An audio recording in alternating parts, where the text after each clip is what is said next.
Baik, Assalamualaikum warahmatullahi wabarakatuh. Salam sejahtera bagi kita sekalian. Semoga kita senantiasa dalam keadaan sehat dan semangat di dalam menimba ilmu. Khususnya dalam kesempatan kali ini, kita akan mencoba berbagi pengalaman, berbagi wawasan, berbagi ilmu mengenai proses audit dan kertas kerja pemeriksaan. Bersama saya, Taufik Andri Stiono. Tapi mari, teman-teman, sebelum kita melangkah lebih jauh, alangkah baiknya kita berdoa terlebih dahulu. Berdoa menurut kepercayaan masing-masing dipersilahkan.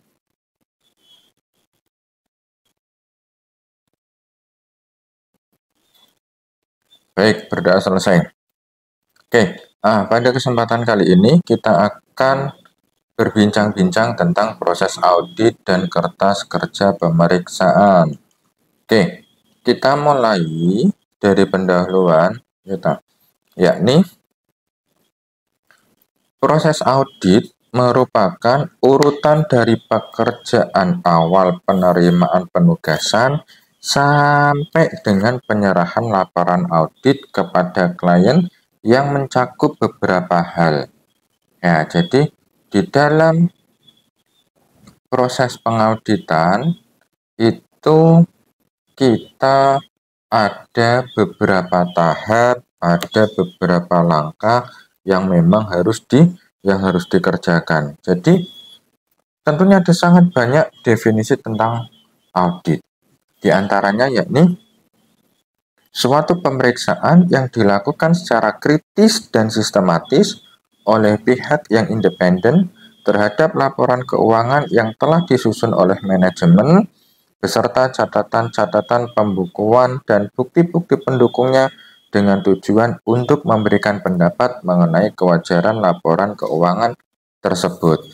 Nah, jadi memang ada banyak langkah sistematis, ada banyak beberapa langkah kritis, pemikiran yang memang analitis dan lain sebagainya. Yang harapannya apa? Harapannya kita benar-benar bisa memberikan opini yang sesuai dengan keadaan di lapangan.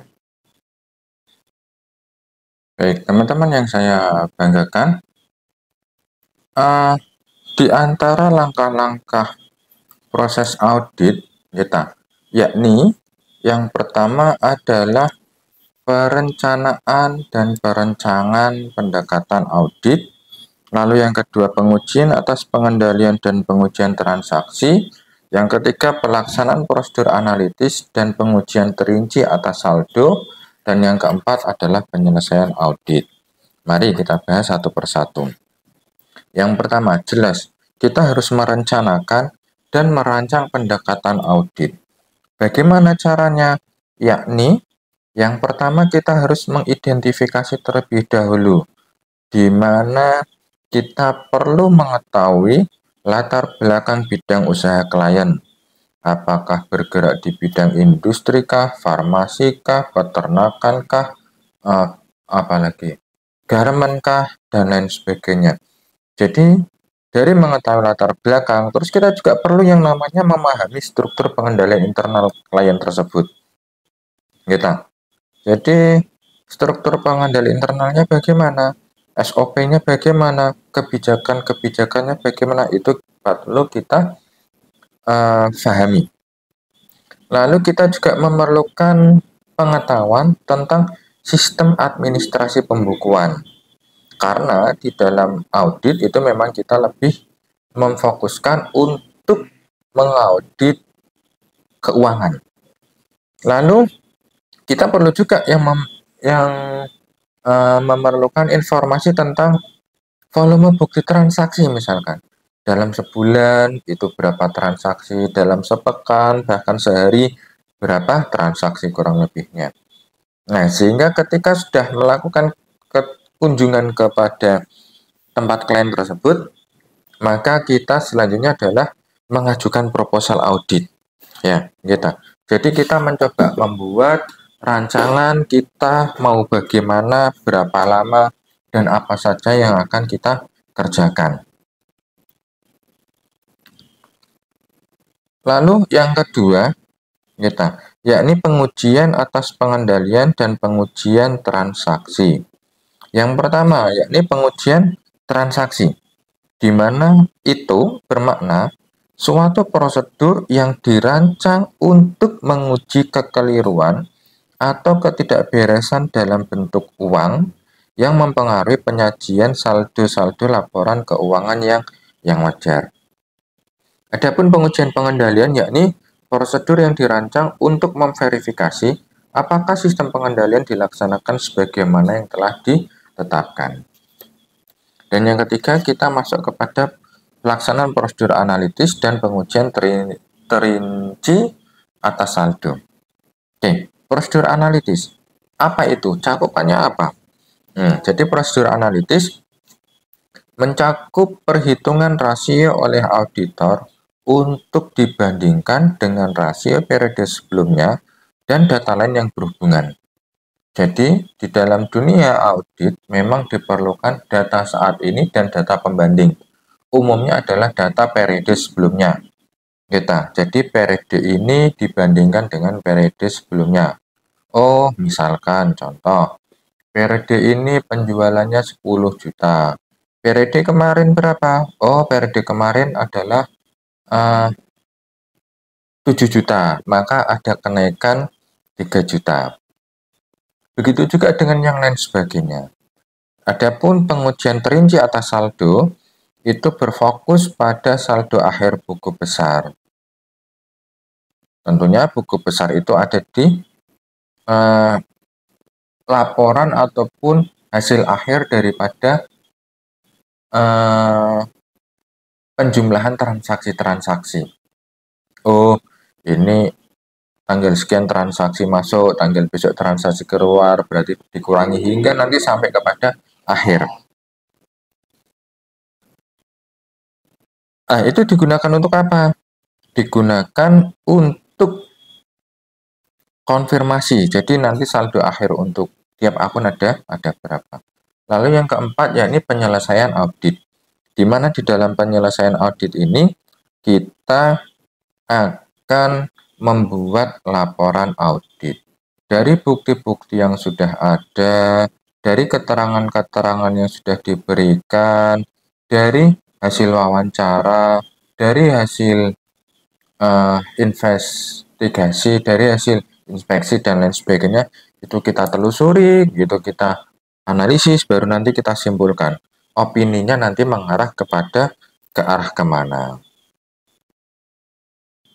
Baik, teman-teman yang saya banggakan, selanjutnya setelah kita melakukan hal itu semuanya, biasanya seorang auditor itu membutuhkan yang namanya kertas kerja pemeriksaan. Apa itu kertas kerja pemeriksaan? Yakni bisa berupa dokumentasi audit yang relevan untuk periode berjalan dan beberapa periode. Bisa juga berupa catatan yang dibuat oleh auditor atau dokumen yang disiapkan oleh klien. Dan juga bisa berupa informasi yang relevan untuk menarik kesimpulan yang tepat. Jadi, baik itu dokumen, baik itu catatan, baik itu informasi yang relevan, bisa dijadikan landasan untuk pemeriksaan. Nah, dokumentasi yang harus bagaimana? Dokumentasinya tentunya harus dapat diuji keakuratannya dan kelengkapannya. Sehingga ketika sudah dirasa lengkap, sudah dirasa akurat, maka perlu diparaf ataupun diotorisasi atau intinya diberikan tanda ini memang bisa digunakan. Nah, sehingga dari hal itu kita nanti bisa memaknai tujuan ataupun fungsi kertas kerja pemeriksaan, yakni sebagai dasar untuk perencanaan audit, sebagai catatan atas bukti yang dikumpulkan dari hasil pengujian, sebagai catatan atas pemeriksaan yang telah dilakukan, sebagai penjelasan mengenai masalah atau situasi yang dihadapi atas pelaksanaan kebijakan-kebijakan, prosedur-prosedur, tentang efisiensi, efektivitas, hingga sampai evaluasinya, dan yang paling pokok yaitu dijadikan sebagai data untuk menentukan jenis opini maupun laporan audit itu sendiri. Nah, sehingga ketika sudah muncul opini ataupun laporan audit, maka akan diberikan kepada klien, sehingga klien tersebut nanti akan menjadikan evaluasi, akan menjadikan pertimbangan yang lebih baik untuk periode-periode yang akan datang. Teman-teman yang saya banggakan, lalu bagaimana sih kertas kerja yang baik itu? Kertas yang kerja yang baik tentunya adalah kertas kerja yang harus diisi dengan lengkap. Apa saja isiannya? Ya, bisa berupa nama perusahaan yang diperiksa, nama akun yang dipakai, tahun buku, periode kapan, tanggal pembuatan kertas kerjanya kapan, nama ataupun paraf yang membuat kertas kerja tersebut, nama dan paraf yang memeriksa kembali kertas kerja tersebut. Lalu mungkin ada juga bagian kode indeks, dan kalau memang ada ya komentar-komentar yang perlu dibuat.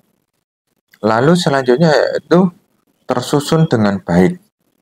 Ya, tersusun dengan baik ini berarti sesuai dengan PABU, yakni prinsip akuntansi berterima umum. Lalu harus bersih dan rapi.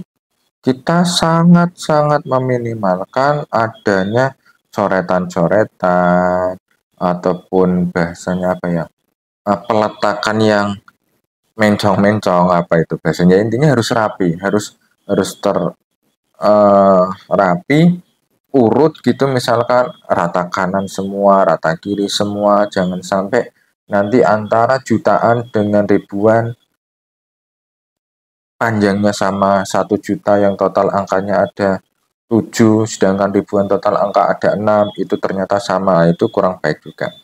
Lalu jelas dan dapat dimengerti, harapannya tidak adanya multitafsir, sehingga jelas maknanya bagaimana bisa ditangkap oleh siapapun, dan harus lengkap. Yakni di mana lengkap ini harapannya nantinya bisa mendukung kesimpulan ataupun rekomendasi yang akan diberikan atas temuan-temuan audit. Teman-teman yang saya banggakan, lalu apa saja sih isi daripada kertas kerja pemeriksaan itu? Ya, ada 3 berkas setidaknya. Yang pertama adalah berkas permanen, berkas tahun berjalan, dan berkas korespondensi. Berkas permanen ini merupakan bukti-bukti atau dokumen-dokumen yang dikumpulkan pada saat pertama kali penugasan audit dimulai, serta akan ditelaah dan disimpan untuk dipakai tahun-tahun berikutnya. Meliputi apa? Ya, meliputi tadi informasi tentang klien tersebut, baik itu sejarahnya, lokasi perusahaannya, kalau mungkin memang punya cabangnya di mana, dan siapa nama pimpinannya, akta pendiriannya bagaimana, terus mungkin ada struktur organisasinya, penjabaran tentang tupoksinya, memiliki kebijakan yang bagaimana, prosedur akuntansi yang bagaimana, dan lain sebagainya. Lalu biasanya nanti juga diperlukan yang namanya kuesioner pengendalian internal. Seorang auditor biasanya sudah menyiapkan kuesioner untuk mengetahui seberapa kuat pengendalian internalnya. Nah, lalu adapun berkas tahun berjalan, yakni berkas kertas yang berisi data yang diperoleh auditor hanya berkaitan untuk tahun yang berjalan. Yakni misalkan program auditnya bagaimana, program kerja selama periode berjalan bagaimana, informasi umumnya bagaimana, terus nanti schedule utama, schedule pendukung, dan schedule yang disiapkan oleh klien maupun catatan pemeriksaannya juga bagaimana. Jadi bedanya sama tadi, kalau tadi bisa dari awal sampai tahun berjalan. Tapi kalaupun berkas ini, ya hanya untuk tahun berjalan saja. Lalu yang terakhir adalah berkas korespondensi, di mana ini adalah berkas kertas kerja yang berisi data surat menyurat dengan pihak ketiga selama selama pemeriksaan audit. Nah, siapa tahu selama pemeriksaan audit ternyata membutuhkan konfirmasi, membutuhkan surat, ataupun membutuhkan informasi tambahan. Ini bisa dijadikan sebagai berkas korespondensi. Baik, teman-teman yang saya banggakan, sekarang kita masuk kepada istilah audit. Yakni ada 10. Yang pertama adalah menganalisis. Di mana menganalisis ini memeriksa dengan cara memecah-mecah atau membagi menjadi bagian yang lebih kecil untuk menentukan hubungan antara bagian-bagian tersebut. Nah, jadi misalkan dari beban. Beban itu kan ada banyak. Ada beban listrik, beban air, beban telepon, beban gaji, beban penyusutan, beban angkut, dan lain sebagainya. Itu perlu dipecah-pecah sehingga tidak, total beban adalah sekian. Lalu yang kedua adalah cek, yakni memeriksa suatu perkalian atau penjumlahan untuk menjamin ketepatan. Ya, jadi perlu seorang auditor juga perlu yang namanya ngecek apakah 100 dikali 10 itu 1000 atau tertulis 100 dikali 10 adalah 10.000 misalkan. Itu perlu dicek. Lalu compare, yakni membandingkan dua data atau lebih dari suatu informasi dengan memperhatikan persamaan dan perbedaannya. Inspeksi atau scan, yakni menelaah secara kritis tanpa melakukan verifikasi lengkap untuk melihat apakah ada hal-hal yang tidak biasa. Nah, lalu rekonsiliasi, yakni mencocokkan dua sumber yang terpisah mengenai suatu hal yang sama. Jika ada perbedaan harus dijelaskan. Ini yang paling jelas, yakni adalah rekonsiliasi bank. Saldo di bank dan saldo di perusahaan ada masanya dalam momen-momen tertentu memiliki perbedaan. Nah, lalu confirm, yakni usaha untuk mencari bukti di mana pihak ketiga meneguhkan kebenaran atau kesalahan informasi yang diperiksa. Jadi kita tanya, loh, ini saldo utang misalkan yang benar 1.000.000 atau 2 juta nih. Kita perlu confirm. Karena mungkin ada bukti yang mengatakan itu seharusnya 2 juta tapi tertulis baru 1 juta atau sebaliknya. Trace ataupun menelusuri, yakni memeriksa dengan cara mengurut kembali ke bukti asal. Kita menelusur, ini ada pembelian BBM 500.000, coba ditelusuri buktinya ada atau tidak. Lalu memeriksa dokumen dasar ataupun vouching, yakni membuktikan sah atau tidaknya suatu transaksi. Jadi, suatu transaksi itu ketika ada otorisasinya, berarti sah. Suatu transaksi tidak ada perintahnya kok dilakukan, ini perlu ditelusur kembali. Lalu menguji atau testing, yakni mengadakan pemeriksaan sebagian dari suatu populasi yang hasilnya digunakan untuk menarik kesimpulan mengenai populasi tersebut. Kita di dalam mengaudit memang seringkali tidak mengaudit semuanya. Kenapa ya? Keterbatasan waktu dan biaya dan lain sebagainya. Sehingga ya kita testing aja, diambil sampelnya dengan teknik-tekniknya. Dan yang terakhir adalah melakukan pisah batas, yakni cut off, di mana ini menguji transaksi apakah dicatat dengan tepat waktu pada akhir periode atau tidak. Teman-teman yang saya banggakan, selanjutnya kita membahas tentang tick mark standar. Ada 5 setidaknya. Yang pertama adalah footing verified, ini yang paling atas ya, yakni penambahan atau pengurangan secara vertikal yang diletakkan di bawah angka dari total angka. Misalkan nih, baris pertama 50, baris kedua 20, baris ketiga 30, maka totalnya adalah 100. Di bawah angka 100 inilah kita berikan voting verified. Lalu cross voting verified, yakni penambahan atau pengurangan secara horizontal ke samping ya, yang diletakkan di samping kanan dari total angka.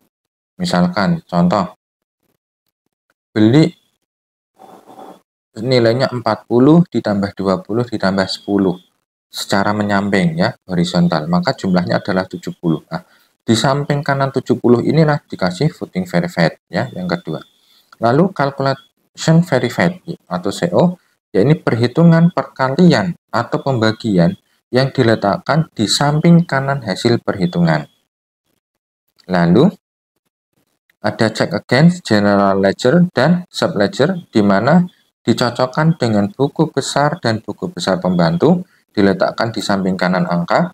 Ya, jadi buku besar ataupun buku besar pembantu juga digunakan dalam hal ini untuk mencocokkan kembali angka-angka tersebut. Dan yang terakhir adalah vouching, di mana ini adalah pemeriksaan ke bukti transaksi yang diletakkan ke samping kanan angka. Baik teman-teman, saya banggakan sebagai penutup ada sebuah pantun, awan hitam berjajar-jajar, potensi akan turun hujan. Selalu semangat dalam belajar, tetap jaga kesehatan. Dari saya, Taufik Andristiono, ini yang saya bisa sampaikan. Saya mohon maaf atas segala kekurangan, saya mohon maaf atas segala kesalahan, dan juga saya mohon koreksi dari seluruh pendengar.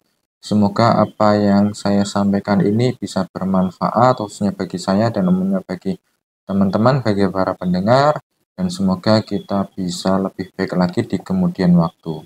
Saya Edi nggih, pangapunten matur nuwun. Assalamualaikum warahmatullahi wabarakatuh.